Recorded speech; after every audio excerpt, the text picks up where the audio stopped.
देखो, आज हम फिजिक्स के चैप्टर के बारे में बात करेंगे। चैप्टर नंबर 2, बल तथा गति के नियम।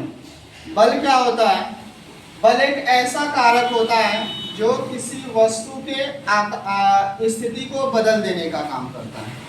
तो एक ऐसा वाय कारक जो वस्तु की स्थिति को परिवर्तित कर दे, उसी को हम लोग बल कहते हैं। बल के बारे में बात कर लेते हैं। तो बल एक सदिश राशि होती है जिसमें परिमाण और दिशा दोनों की जरूरत पड़ती है। बल बराबर सूत्र होता है हमारा द्रव्यमान गुणे त्वरण। बल का मात्रक जो होता है वो न्यूटन होता है। किस पद्धति का मात्रक न्यूटन होता है? तो ये हमारा एसआई पद्धति का मात्रक न्यूटन होता है। अब इसका देख लेते हैं, सीजीएस पद्धति में बात कर लेते हैं। तो सीजीएस पद्धति में जो बल होता है, बल का मात्रक डाइन होता है। ठीक, अब हम बात करते हैं कि ये जो मेरा न्यूटन है, ये न्यूटन है, वो न्यूटन कितना के बराबर होता है? तो मैंने कहा कि बल का मात्रक न्यूटन होता है, तो फिर द्रव्यमान का मात्रक क्या होगा? किग्रा होगा, और त्वरण का मात्रक क्या होगा? मीटर प्रति सेकेंड स्क्वायर हो जाएगा। यानी एक न्यूटन कितना के बराबर होता है? 1 किग्रा मीटर प्रति सेकेंड स्क्वायर के बराबर होता है। कभी कभी इस तरह के एग्जाम में पूछ लिए जाते हैं। बल के प्रभाव के बारे में बात कर लेते हैं कि what is the effect of forces. बल के प्रभाव क्या होते हैं? तो जब भी हम किसी वस्तु पर बल लगाते हैं, तो बल लगाने पर इसमें निम्नलिखित परिवर्तन देखने को मिलते हैं। पहले परिवर्तन के बारे में अगर हम बात कर लेते हैं, तो पहला परिवर्तन हमें देखने को मिलता है स्थिति में परिवर्तन। स्थिति में परिवर्तन क्या होता है? इसमें कोई वस्तु होती है, अगर वो गत्यावस्था में होती है तो गत्यावस्था से उसको विरामावस्था में कर दिया जाता है, तो कहीं न कहीं इसकी स्थिति बदल जाती है। अगर वो विरामावस्था है तो विरामावस्था में से इसकी स्थिति को हम लोग चेंज करके गत्यावस्था में कर देते हैं। दूसरा हमने जिसके बारे में बात किया है, दूसरा हमारा हो गया आकार का बदल जाना, यानी आकार में परिवर्तन। जैसे हमारे पास स्टोन है, स्टोन को हम लोग क्या करते हैं? फोर्स लगाकर छेनी हथौड़ी के द्वारा धीरे धीरे उसके आकार को चेंज कर देते हैं, अर्थात मूर्ति के रूप में। या तो घर पर जैसे हमारा सील लोढ़ा होता है जिसमें मसाला पीसे जाते हैं, यानी उसके आकार में इसको क्या कर देते हैं? बदल देते हैं। तो किसके द्वारा बदलते हैं? बल के प्रभाव द्वारा। तीसरा हमारा जो हो गया वो डायरेक्शन में चेंज होता है। डायरेक्शन कहें तो दिशा। तो दिशा में परिवर्तन क्या होता है? किसी वस्तु पर बल लगाकर वस्तु की जो दिशा होती है उस दिशा को हम लोग बदल देते हैं। यानी अगर वो दक्षिणावर्त में है तो चाहे उसको तो उत्तर की दिशा में कर सकते हैं, चाहे तो उसको पूर्व की दिशा में कर सकते हैं, चाहे तो उसको पश्चिम की दिशा में कर देते हैं। तो ये हमारा हो जाएगा दिशा में परिवर्तन। आगे हम इसके बारे में बात करने वाले हैं बल के प्रकार। तो बल हमारे जो होते हैं वो दो प्रकार के होते हैं। एक हमारा होता है संतुलित बल और दूसरा हमारा होता है असंतुलित बल। संतुलित बल क्या होता है?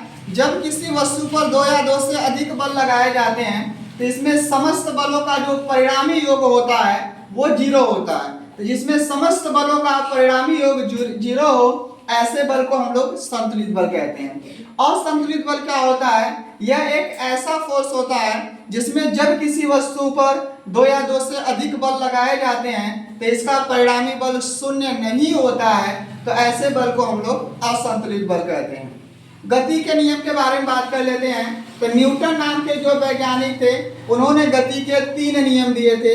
पहला नियम ये कहता है कि अगर कोई वस्तु विरामावस्था में है तो वो तब तक विरामावस्था में बनी रहेगी जब तक उस पर कोई बाह्य बल न लगाए। या कह सकते हैं कि अगर कोई वस्तु गति की अवस्था में है तो वो तब तक गति की अवस्था में बनी रहेगी जब तक कि उस पर कोई बाह्य बल न लगाया जाए।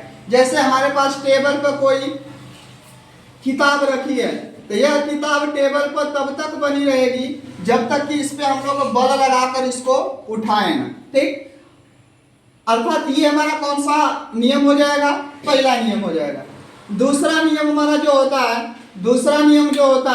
दूसरे नियम में ये बताया गया है कि किसी वस्तु पर लगाया गया बल संवेग परिवर्तन की दर के समानुपाती होता है। अर्थात F proportional delta P upon delta T हो जाएगा। तो F बराबर प्रोपोर्शनल को हटाएंगे तो कोई कांस्टेंट लिखेंगे, वो कांस्टेंट हमारा K हो गया। तो F बराबर हो गया K delta MB upon delta T।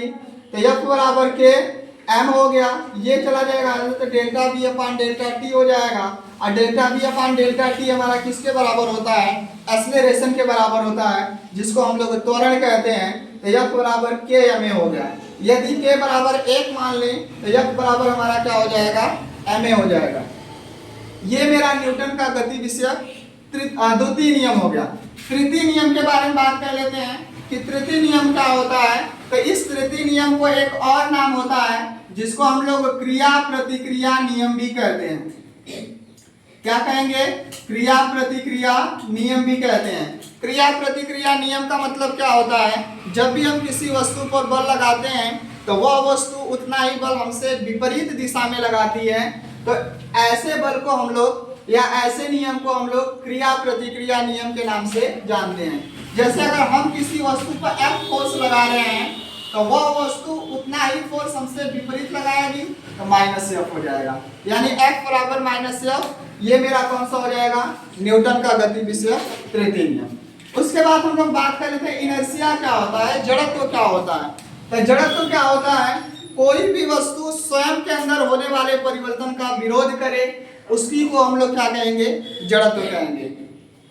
जैसे अगर जड़त्व के प्रकार के बारे में देख लें तो जड़त्व हमारा दो तरह का होता है, एक होता है विराम जड़त्व और दूसरा होता है गति जड़त्व। विराम जड़त्व क्या होता है, अगर कोई वस्तु विरामावस्था में है तो उस सोचेगी कि हम विरामावस्था में ही बने रहें, अर्थात ये गत्यावस्था का क्या करेगी, विरोध करेगी। तो जब ये गत्यावस्था का विरोध करेगी तो ऐसे जड़त्व को हम लोग विराम का जड़त्व कहते हैं। दूसरा हमारा हो गया गति का जड़त्व। गति का जड़त्व क्या होता है, अगर कोई वस्तु गति की अवस्था में है तो वो सोचेगी कि हम गति की अवस्था में ही बने रहें, अर्थात ये विरामावस्था का विरोध करेगी। ऐसे जड़त्व को हम लोग गति का जड़त्व कहते हैं। लास्ट हमारा एक पॉइंट है रेखीय संवेग। रेखीय संवेग क्या होता है, रेखीय संवेग किसी गतिशील वस्तु द्वारा द्रव्यमान तथा वेग का जो गुणनफल होता है उसी को हम लोग क्या कहते हैं, संवेग कहते हैं। अब हमारा संवेग बराबर जो फॉर्मूला होता है P बराबर होता है m इंटू v। संवेग का मात्रक क्या होता है, द्रव्यमान का मात्रक किग्रा होता है SI पद्धति में, और वेग का मात्रक होता है मीटर प्रति सेकंड। तो संवेग का मात्रक हो जाएगा किग्रा मीटर प्रति सेकंड। राशि के बारे में बात कर लेते हैं। यह जो संवेग होता है, संवेग सदिश राशि होता है जिसमें परिमाण और दिशा दोनों की जरूरत पड़ती है।